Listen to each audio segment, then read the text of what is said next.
Subscribe to our YouTube channel and press the bell icon to get the latest updates. My dear friend, Prime Minister Scott Morrison, friends, Namaskar. It is a great honor for the people of India that you have invited me to deliver the keynote at the inaugural Sydney Dialogue.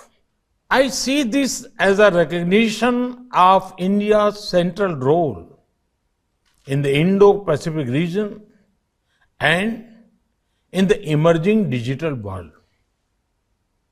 It is also a tribute to the comprehensive strategic partnership between our two countries, a force of good for the region and the world.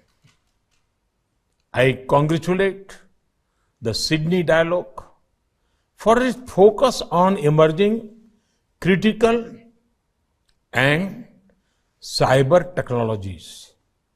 Friends, we are in a time of change that happens once in an era. The digital age is changing everything around us. It has redefined politics, economy, and society. It is raising new questions on sovereignty, governance, ethics, law, rights, and security. It is reshaping international competition, power, and leadership. It has ushered in a new era of opportunities for progress and prosperity. But we also face new risks and new forms of conflicts across diverse threats from seabed to cyber to space.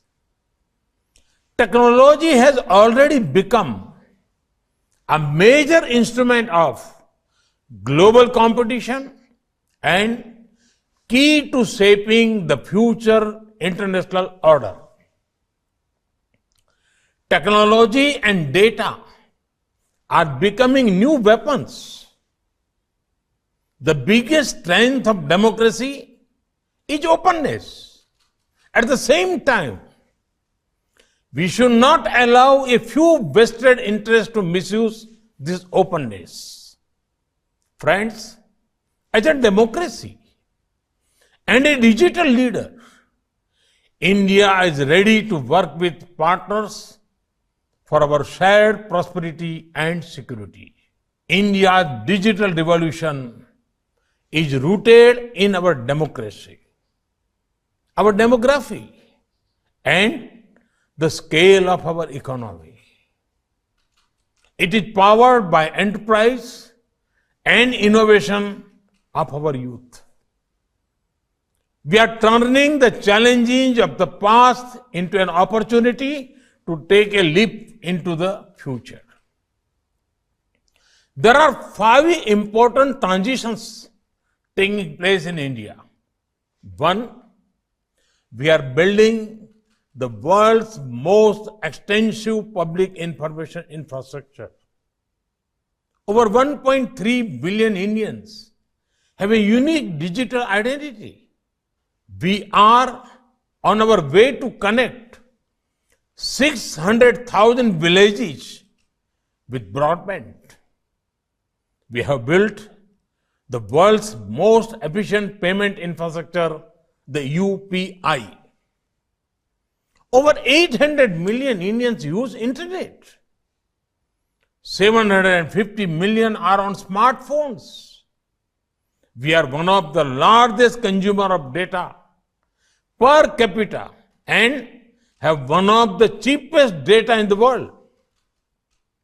2, We are transforming the lives of the people by using digital technology for governance, inclusion, empowerment, connectivity, delivery of benefits and welfare.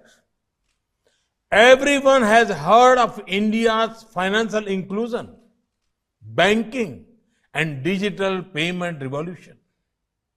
Recently, we have used technology to deliver over 1.1 billion doses of vaccines across India's vast geography using Arogya Setu and CoWIN platforms. We are also building a national digital health mission for affordable and universal healthcare for our billion plus people. Our One Nation, One Card will deliver benefits to the hundreds of millions of workers anywhere in the country. 3, India has the world's third largest and fastest growing startup ecosystem. New unicorns are coming up every few weeks. They are providing solutions to everything from health and education to national security. 4, India's industry and services sectors, even agriculture, are undergoing massive digital transformation. We are also using digital technology for clean energy transition, conversion of resources, and protection of biodiversity. 5, there is a large effort to prepare India for the future. We are investing in developing indigenous capabilities in telecom technology such as 5G and 6G.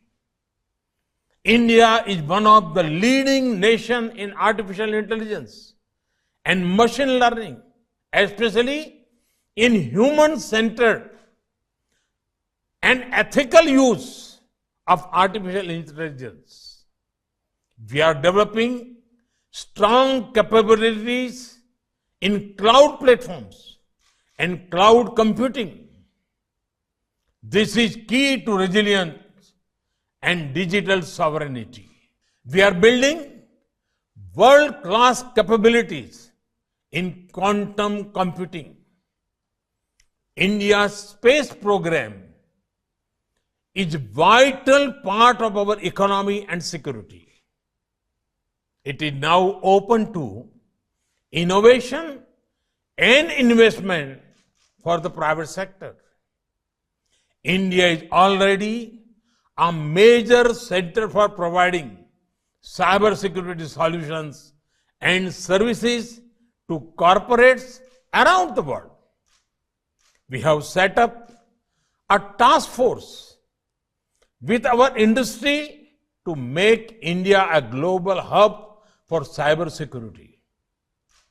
We have the benefit of our skills and global trust. And now we are focusing on hardware. We are preparing a package of incentives to become a key manufacturer of semiconductors. Our production link incentive schemes in electronics and telecom are already attracting local and global players. To set up base in India, friends, the greatest product of technology today is data. In India, we have created a robust framework of data protection, privacy, and security. And at the same time, we use data as a source of empowerment of people. India has unmatched experience in doing this in a democratic framework with strong guarantees of individual rights. Friends, how a nation uses technology is linked to its values and vision. India's democratic traditions are old. Its modern institutions are strong. And we have always believed in the world as one family. India's IT talent helped to create the global digital economy. It helped cope with the Y2K problem. It has contributed to the evolution of technologies and services we use in our daily lives. Today, we offer our CoWIN platform to the entire world free and made it open source software. India's extensive experience with use of technology and policy for public good, including development and social empowerment, can be of great help to the developing world. We can work together to empower nations and their people and prepare them for the opportunities of this century. That is also important for building a future of this world that reflects our democratic ideals and values. That is as important as our own national security and prosperity. Friends, it is therefore essential for democracies to work together, to invest together in research and development in future technology, to develop trusted manufacturing base and trusted supply chains, to deepen intelligence and operational cooperation on cyber security, protect critical information infrastructure, to prevent manipulation of public opinions, to develop technical and governance standards and norms consisting with our democratic values, and to create standards and norms for data governance and for cross-border flow that protect and secure data. It should also recognize national rights and at the same time promote trade, investment, and larger public good.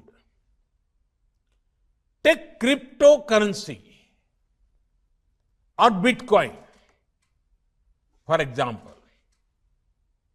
It is important that all democratic nations work together on this and ensure it does not end up in wrong hands, which can spoil our youth. Friends, we are at a historic moment of choice, whether all the wonderful powers of technology of our age will be instruments of cooperation or conflict, coercion or choice, domination or development, operation or opportunity. India, Australia, and our partners in the Indo-Pacific region and beyond hear the call of our times. And we are prepared to rise to fulfill our responsibilities. I am confident that the Sydney Dialogue will be a wonderful platform to help us shape our partnership for this age and fulfill our responsibility to the future of our nations and the world. Thank you. Thank you very much.